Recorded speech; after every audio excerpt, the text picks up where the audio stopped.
everybody, I'm Alex, and I'm one of the science kids. If you are like me, well, you kind of like to talk. But if you're a scientist, you don't just talk. You actually discuss. You exchange your ideas with others. But sometimes you don't agree with everything everyone says. So you have to argue. But not just the type of arguing that you think, like the arguing to fight. The type of argue where you exchange logical arguments and don't necessarily try to win. You actually try to come to truth by combining your ideas with the opponent's. But how do you create an argument? Well, there are 3 different types of arguments that people make, but all of them have one thing in common. They are made up of 3 parts. These 3 parts are the premises, the conclusions, and the evidence for those premises. Let's start with the conclusions. The conclusions are basically what you're trying to say or prove. Let's think of an everyday example. For example, let's say you're sick, and your conclusion is that you got sick because you stayed in the cold for a while. Well, that may be true, but you need premises to prove that. So one of the premises could be you stayed in the cold for a while, and the other one could be, well, people who stay in the cold for a while are more likely to get sick. Those are your premises. You can actually tell how someone will counter you just by how you state your argument. For example, there are 3 different types of arguments: deductive, inductive, and abductive. The first type of argument is called deduction.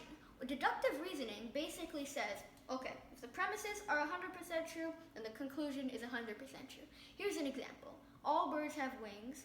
A robin is a bird, so robins must have wings. The next type of argument is called inductive argument. Inductive reasoning basically says, okay, chances are this premise might be true, okay, this premise might be true, so the conclusion might be true too. For example, it basically goes from a specific observation to a generalization. Here's an example. You saw a red chair in the dining room, and you saw a red chair in the living room. You saw a red chair in one of the bedrooms, so you make an assumption that there are red chairs in all of the rooms. Not necessarily true, but it is an induction. You basically use the data you have to make a generalization that might not be true. The last type of argument is called an abductive argument.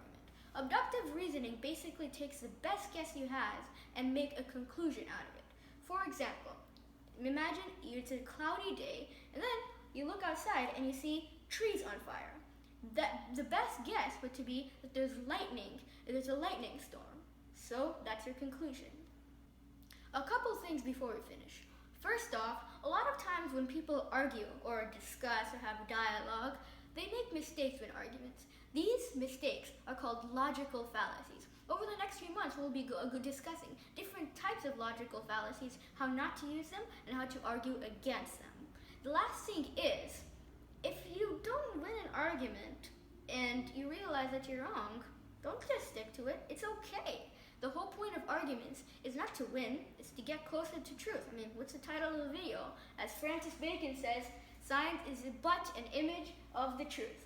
Hope you enjoyed this video. Stay tuned for our next few videos. Don't forget to subscribe to our YouTube channel and follow us on our social media